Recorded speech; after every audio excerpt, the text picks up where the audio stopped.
Hey everyone, and welcome to another SEO tutorial. So this one is about Facebook and the new Facebook that you're seeing for the fall of 2020.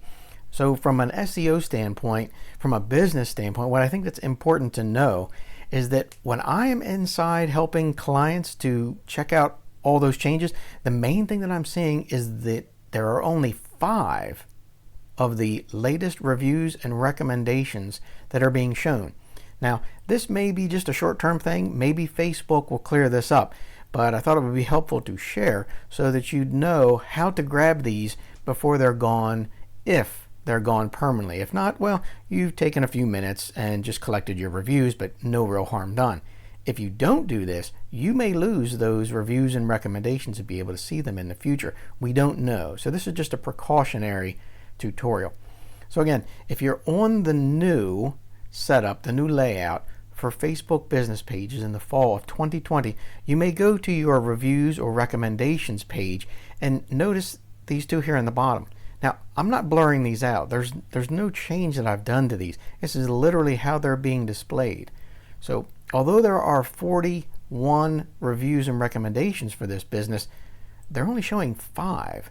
So everything below that is just this empty blank space.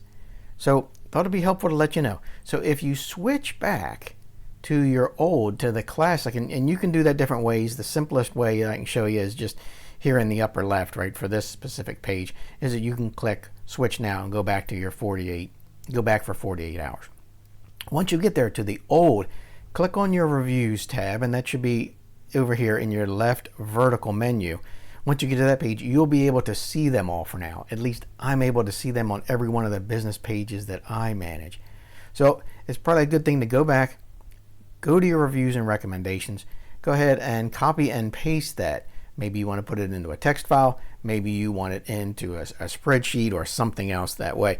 But I'm doing it to make sure that the companies don't lose those connections to the businesses who have written reviews and recommendations, just in case Facebook doesn't clear this up or doesn't clear it up properly.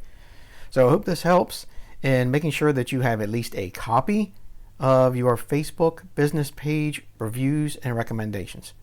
Thanks, and I hope this helps.